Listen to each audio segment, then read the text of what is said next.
কখনো কি ভেবে দেখেছেন এত বিধিনিষেধ বেড়াজালে আমাদের আটকে রাখা হয় কেন? কারণ সব সীমা লঙ্ঘনের নয়, অতিক্রম করলেই মৃত্যু নিশ্চিত।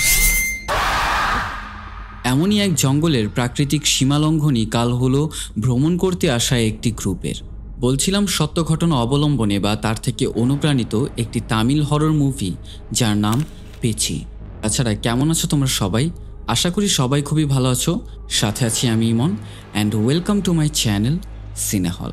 সেই সাথে শুরু করা যাক আজকের গল্প।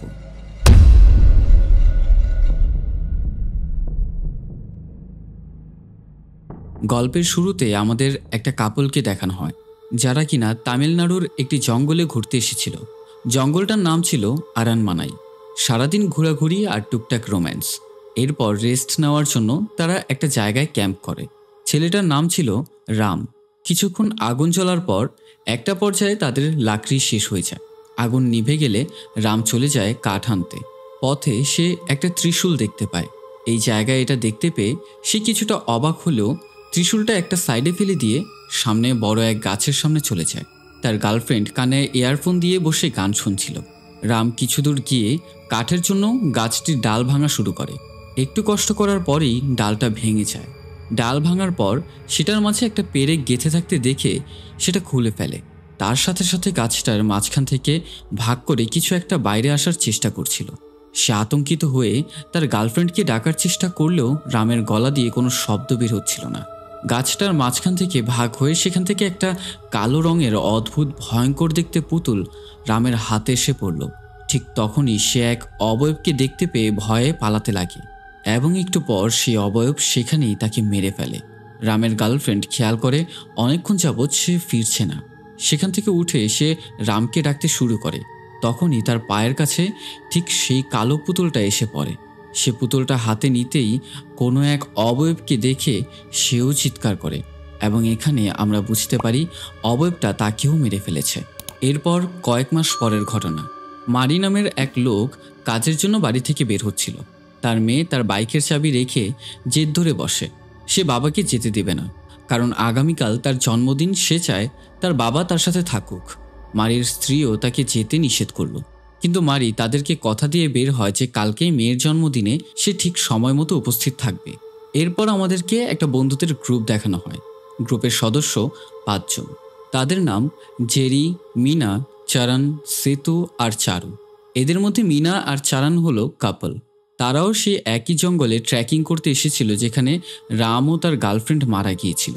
এই জঙ্গলটা একসময় সরকারিভাবে সংরক্ষিত এলাকা থাকলেও এখন এটাকে সাধারণ মানুষদের জন্য ব্যান করা হয়েছে।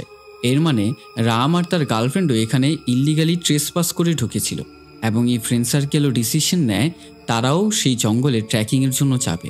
এরপর নিজেদের নেটওয়ার্ক ব্যবহার করে একজন লোককে খুঁজে বের করে এবং সেই লোকের আন্ডারে মারি চাকরি করে।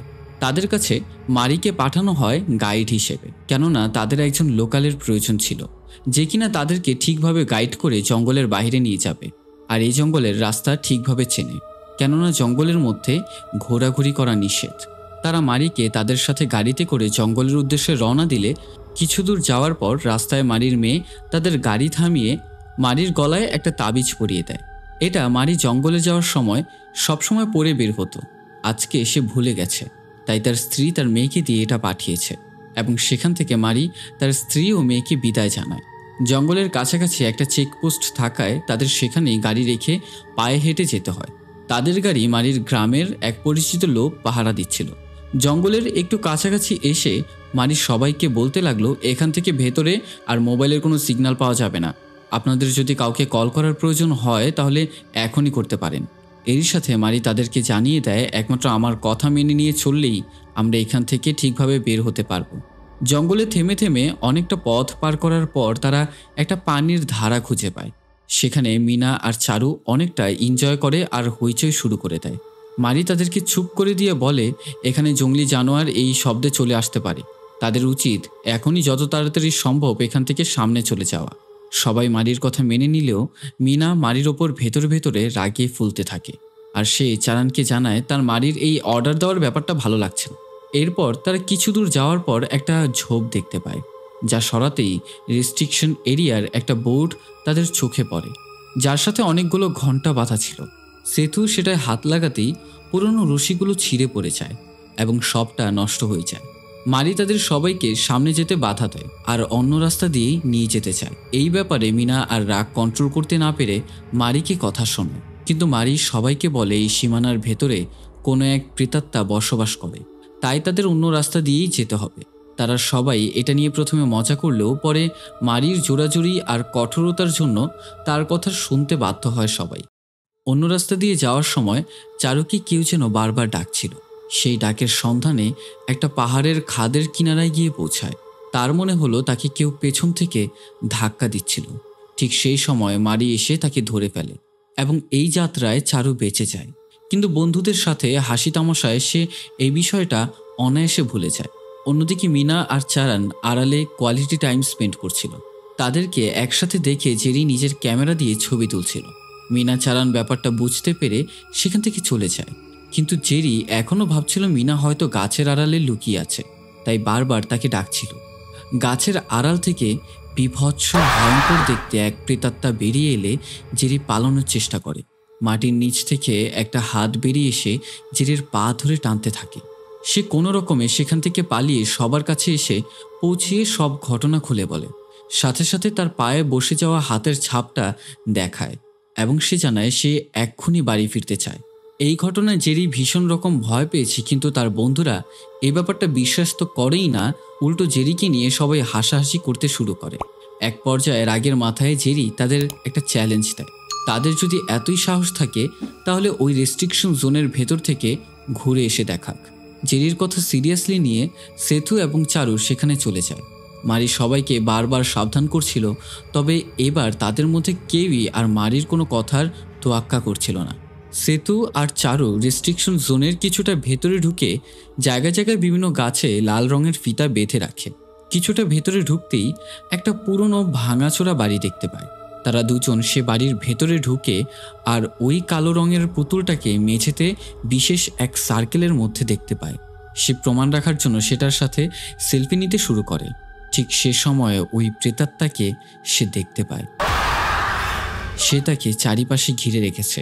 ভয়ে সে বাড়ির ভেতর থেকে বের হয়ে সেতুকে এসব কথা বলে বোঝানোর চেষ্টা করছিল।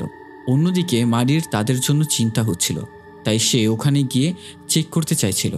এই শুনে চারানও তার সাথে যেতে চায়। মিনা প্রথমে বারণ করে, জেরিকে যেতে বলে, তবে জেরি ভয়ের কারণেই আগেই না করে দেয়। এজন্য মারি আর চারান চলে যায় সেতু আর চারুকে খুঁজতে। সেই রেস্ট্রিকশন জোনে ঢোকার পরই তারা চারুর চিৎকার শুনতে পায়। সেখানে গিয়ে দেখে চারু মাটিতে রক্তাক্ত অবস্থায় পড়ে আছে। কিছুক্ষণ ডাকাডাকির পর চারু হাসতে শুরু করে আর সেতুও গাছের আড়াল থেকে বেরিয়ে এসে হাসতে থাকে। এসব দেখে মারি আর চারান তাড়াতাড়ি বেস ক্যাম্পের দিকে হাঁটা শুরু করে। আর চারান তাদের দুজনের ওপর রাগারাগি করে, কারণ তারা দুজন বারবার চারানকে পেছন থেকে ডাকছিল আর বলছিল এটা জাস্ট একটা প্র্যাঙ্ক ছিল। কিন্তু চারান মারির পেছনে পেছনে তাদের বকতে বকতে চলে যায়। চারান আর মারি বেস ক্যাম্পে ফিরলে তারা দেখতে পায় অলরেডি সেতু আর চারু বেস ক্যাম্পে বসে আছে। চারু ভয়ে কাঁপছে আর সেতুকেও চিন্তিত দেখতে পায়। জেরি তাদেরকে জানায় সেতু আর চারু মারি আর চারান যাওয়ার পরপরই বেস ক্যাম্পে চলে এসেছিল। চারান চিন্তা করে তাহলে জঙ্গলে তাদের সাথে প্র্যাঙ্ক করলো কে। তখন পেছনে ঘুরে দেখতেই সে কাউকে দেখতে পায় না, কিন্তু আমরা দেখতে পাই সেই রক্তাক্ত চারুকে গাছের পেছনে গিয়ে ওই ভয়ঙ্কর প্রেতাত্মায় রূপান্তরিত হতে। সেখানে মারি রহস্যময় ভঙ্গি নিয়ে বলে সে এসে গেছে এবং এইখানে মারি সবাইকে একটা পুরনো ঘটনা শোনায়। মারি বলা শুরু করে তাদের গ্রামে এক মহিলা ছিল যার নাম পেচি। সে কেরালা থেকে কালো জাদু শিখেছিল এবং সে শয়তানের পুজো করত। শয়তানকে পুজো করে নরবলি দিয়ে সে নিজের আয়ুকে দীর্ঘ করেছিল। পেচির অনুসারীরা গ্রামের বাচ্চাদেরকে ধরে নিয়ে আসত এবং পেচি তাদের বলি দিয়ে শয়তানের সাথে চুক্তি পূরণ করত। গ্রামের মানুষ বিষয়টা জানার পর নিজেদের বাচ্চাদের বাঁচানোর জন্য পেচির বাড়িতে আক্রমণ করলে পেচির শক্তির সাথে কেউই পেরে ওঠে না। পেচি পুতুলের ওপর কালো জাদু দিয়ে লোকেদের খুব নৃশংসভাবে মেরে ফেলল। বাকিরা প্রাণ ভয়ে পালিয়ে গেল গ্রামের এক পণ্ডিত পূজারীর কাছে। তিনি অনেক চিন্তাভাবনা করার পর গ্রামের মানুষদেরকে এই বিপদ থেকে বাঁচার জন্য একটা উপায় বের করে দেয়। যেহেতু কালো জাদুর কারণে পেচিকে মারা যাবে না, কিন্তু তাকে বন্দি করে রাখা যাবে। এখন সমস্যা হচ্ছে একটাই, তাকে গ্রামের মানুষেরা কিভাবে হত্যা করবে। ওই দিকটা চিন্তা ভাবনা করার পর পণ্ডিত তাদেরকে একটা উপায় জানায়। সেটা হচ্ছে তাকে হত্যা করার সময় ভুলেও তার চোখের দিকে তাকানো যাবে না, কেননা সে আধ্যাত্মিকতার এমন পর্যায়ে চলে গেছে সে যে কোনো মানুষকে চোখের ইশারায় হত্যা করতে পারে। কথা মোতাবেক পেচিকে একটা কালো কাপড় দিয়ে ঢেকে তার গলা কেটে হত্যা করা হয়। এই সব কিছুর পরেও পেচিকে আটকানো যাবে না, কেননা সে শয়তানের কাছে নিজের আত্মা উৎসর্গ করেছে, তাই সে চিরকালের জন্য অমর। সেজন্য গ্রামের লোকজন পণ্ডিতের সাহায্যে পেচির আত্মা এক পুতুলের মধ্যে বন্দি করে এবং সেটা জঙ্গলের একটা গাছের মধ্যে পেরেক দিয়ে গেঁথে দেয়। সাথে তার লাশটাও সেখানে কবর দিয়ে রাখা হয়। নিরাপত্তার জন্য গাছের চারিপাশে 4টা ত্রিশূল গেঁথে রাখা হয় এবং এরপর জঙ্গলের সেই অংশের প্রবেশ পথ একদমই বন্ধ করে দেওয়া হয়। সেই অংশের প্রবেশপথের সীমানা নির্ধারণ করে ঘণ্টা টানিয়ে দিলে রেস্ট্রিকশন জোনের ওয়ার্নিং সাইন লাগিয়ে দেয়। এরপর থেকে এই জঙ্গলের মধ্যে ভ্রমণ করা নিষিদ্ধ করা হয়েছে। সীমানা এজন্য বেঁধে দেওয়া হয়েছিল যেন পেঁচি গাছ থেকে বের হতে পারলেও সে যেন এই সীমানার মধ্যেই থাকতে পারে, এর বাইরে যেন সে আসতে না পারে। গল্পের শুরুতেই আমরা রাম ও তার গার্লফ্রেন্ডকে দেখেছিলাম এই সীমানার ভেতরে প্রবেশ করতে, আর ভুলবশত রাম ওই গাছের ডাল ভাঙতে গিয়ে পেঁচিকে মুক্ত করে দেয়, আর তার পরিণামে রাম ও তার গার্লফ্রেন্ড হয় পেঁচির প্রথম শিকার। এসব কথা শোনার পর মারি, চারান, চারু আর জেরি এই জঙ্গল ছেড়ে যত তাড়াতাড়ি সম্ভব বেরিয়ে যেতে চাইল, কিন্তু মিনা আর সেতু এইসবে বিশ্বাস করে না। তবুও চারান তাদেরকে বোঝানোর চেষ্টা করে এখন তাদের চারুকে হসপিটালে নিয়ে যাওয়া প্রয়োজন। এইসব বলে তাদেরকে রাজি করায়। তারা জঙ্গল থেকে বাইরে বের হওয়ার সময় জেরির মনে পড়ে তার ক্যামেরাটা তো তার কাছে নেই। তখন মিনা জেরিকে মনে করিয়ে দেয় সে হয়তো তার ক্যামেরাটা জঙ্গলের ভেতরেই ফেলে এসেছে। জেরি মারিকে রিকোয়েস্ট করে ক্যামেরাটা আনতে তার সাথে যাওয়ার জন্য। মারি প্রথমে না করলেও পরে রাজি হয় আর তারা সেখানে ক্যামেরাটা আনতে চলে যায়। আসলে জেরি পেশায় একজন ফটোগ্রাফার। শুরু থেকে সে সবার সুন্দর সুন্দর ছবি তুলে যাচ্ছিল, এমনকি মারির সাথে মারির মেয়ের ছবিও তুলেছিল। তার ক্যামেরাটার দাম ছিল 5 লক্ষ টাকা। এই জন্য জেরির রিকোয়েস্টে মারি তার সাথে যেতে রাজি হয়। জঙ্গলের ভেতরে যাওয়ার পর একটা নির্দিষ্ট জায়গায় ক্যামেরাটা খুঁজে পায়। তখনই সে দেখতে পায় মারি তো তার থেকে বেশ কিছুটা দূরে দাঁড়িয়ে আছে। সেই ইশারায় তাকে বোঝালো জেরির পাশে যে মারি দাঁড়িয়ে আছে সে আসলে পেঁচি। এটা বুঝতে পেরে সে আসল মারিকে ধাক্কা দিয়ে নকল মারির পেছনে ছুটতে ছুটতে গিয়ে পৌঁছালো পেঁচির বাড়ির ভেতরে, আর সেখানেই পেঁচি তাকে মেরে ফেলে। এই ঘটনার পর মারি যখন বেস ক্যাম্পে ফিরে এলো সে তার সাথে ঘটে যাওয়া সবটা ঘটনা বললেও চারান তাকে জানায় সে জেরিকে খুঁজতে যাবে, জেরিকে ছাড়া তারা ফিরবে না। মারিও তার পেছনে পেছনে চলে গেল। কিছুটা যাওয়ার পরে একটা তাঁবু দেখতে পায়। চারানের পায়ের কাছে একটা হ্যান্ডিক্যাম পড়ে। সেটা চালু করলেই দেখতে পায় রাম আর তার গার্লফ্রেন্ডকে পেঁচি কিভাবে মেরেছে। সাথে সাথে জঙ্গলের চারপাশটা অট্টহাসিতে ফেটে পড়ে। চারিপাশ থেকে কোনো এক অজানা হাসির শব্দ শুনতে পায় এবং তারা সেখান থেকে কোনো মতে পালিয়ে যায়। বেস ক্যাম্পে মিনা উল্টো মারিকে নানা ধরনের অপবাদ দিচ্ছিল। মিনার দেওয়া এই অপবাদগুলো সেথিও সব বিশ্বাস করে এবং এরপর মারিকে মারধর করতে শুরু করে। এদিকে চারুকে হঠাৎ একা একা হেঁটে কোথাও চলে যেতে দেখলে মিনা আর চারান তার পিছু করতে শুরু করে। সেখানে গিয়ে দেখতে পায় চারু একটা গাছের সাথে মাথা ঠুকছে। যখন চারান আর মিনা তাকে ডাকলো সে পিছু ঘুরে তাকায়, আর চোখের নিমিষেই কেউ তাকে নিয়ে চলে গেল। এটা দেখে চারান মিনার হাত ধরে পালাতে শুরু করে, আর মারি সেতুকেও চিৎকার করে পালানোর জন্য বলতে থাকে। মারি তৎক্ষণাৎ জঙ্গলের বাইরের দিকে ছুটতে শুরু করলে মিনা, সেতু আর চারান তার পিছু পিছু যেতে থাকে। কিছুটা দূর যাওয়ার পর মারি দৌড়াতে থাকলেও সেতু আর মিনা চারানকে ডাক দিয়ে গাছের সাথে বাঁধা লাল ফিতা দেখিয়ে বলে আমরা ভুল পথে যাচ্ছি, মারি আমাদের জঙ্গলের আরো ভেতরে নিয়ে যাচ্ছে। অন্যদিকে মারি ছুটতে ছুটতে জঙ্গলের বাইরে বের হয়। পেছনে ঘুরতেই দেখে সেখানে তারা 3 জন নেই। মারি জঙ্গল থেকে বের হয়ে ভাবে সে বাড়ি ফিরে যাবে। নিজের ফোন থেকে সে মেয়ের ছবিটা দেখে নেয় এবং মনে করে সে তার মেয়েকে কথা দিয়েছে কেক নিয়ে তার জন্মদিনে হাজির হবে, কিন্তু পরক্ষণেই তার মনে বাধা দেয় যে 3 জন মানুষকে এভাবে ফেলে রাখা যাবে না। এই বলে সে আবার সেই সীমানার ভেতরে প্রবেশ করে। তখন পেঁচি তাকে আক্রমণ করতে গেলেও কোনো এক কারণে সে সফল হতে পারে না। তবে মারি বুঝতে পারে তার গলার ওই তাবিজটার কারণে সে বেঁচে গেছে। অন্যদিকে মিনা, সেতু আর চারান ওই পেঁচির বাড়ির সামনে এসে পৌঁছায়। মুহূর্তেই তাদের দুজনের পেছন থেকে মিনা ভ্যানিশ হয়ে যায়। তারা দেখতে পায় মিনা পেঁচির বাড়ির ভেতরে দাঁড়িয়ে আছে। চারান মিনাকে বাঁচাতে সেখানে গেলেও সেতু সেখান থেকে প্রাণপণে বাঁচতে পালিয়ে যায়। চারান দেখতে পায় মিনা ঘরের ভেতরে এক কোণে দেয়ালের সাথে নিজের মাথা ঠুকছে। অন্যদিকে সেতু দৌড়ে রেস্ট্রিকশন জোনের খুব কাছাকাছি এসে পড়েছে। তখনই সে শুনতে পায় জেরি ব্যথায় কাতরাচ্ছে আর তাকে সাহায্যের জন্য ডাকছে। সেতু ছুটে গিয়ে জেরিকে কাঁধের মধ্যে সাপোর্ট দিয়ে তাকে নিয়ে সীমানার একদম কাছাকাছি পৌঁছাতেই বুঝতে পারল সেটা আসলে জেরি নয়, বরং পেচি। মিনা কিছুক্ষণ পর সজ্ঞানে ফিরলে চারান মিনাকে নিয়ে সে বাড়ি থেকে বের হতে গেলেই মারিকে দেখতে পায়। মারি তাদেরকে তার সাথে জঙ্গলের সীমানার বাইরে নিয়ে যাবে, কিন্তু তারা প্রথমে তাকে বিশ্বাস করতে চাইছিল না। মিনা বারবার বলছিল যদি এবারও মারি আগের মতো একটা ভ্রম হয়। তখন মারি তাদেরকে সবটা খুলে বলে যে তার গলায় যে তাবিজটা আছে সেটা পণ্ডিতেরই তৈরি করা। পণ্ডিত গ্রামের সবার সুরক্ষার জন্য এই তাবিজটা বানিয়েছিল, বিশেষত গ্রামের সর্দারকে রক্ষা করতে। এবং মারি এই গ্রামের সর্দারের বংশের, তাই ঘুরে ফিরে এই লকেটটা তার অবধি এসেছে। এই জন্য প্রতিবারই এই জঙ্গলে প্রবেশ করার আগে তার স্ত্রী তাকে মনে করিয়ে দিত এই লকেটের কথা, যেন পেচি তাকে কোনো সময় ক্ষতি করতে না পারে। পেচির নরবলি এখনো পূরণ হয়নি, তাই সে আরও মানুষকে বলি দিতে চলেছে। এবার আমাদের 3টা জীবনের সিদ্ধান্ত আপনাদের হাতে। চারান এবার মারির কথায় বিশ্বাস করে আর এক প্রকার জোরাজুরি করে মিনাকেও সেখান থেকে নিয়ে আসে। মারির পেছনে পেছনে চারান সীমানা পার করলেও সীমানার সামনে পৌঁছে মিনা আর বের হতে পারল না। তাদের চোখের সামনে থেকে পেচি তাকে নিয়ে যায়। এটা দেখে মারি চারানের সাথে অনেক ধস্তাধস্তি করে, তবে সে চারানকে আর আটকিয়ে রাখতে পারে না। সে আবারও সেই সীমানার ভেতরে ঢুকে যায়।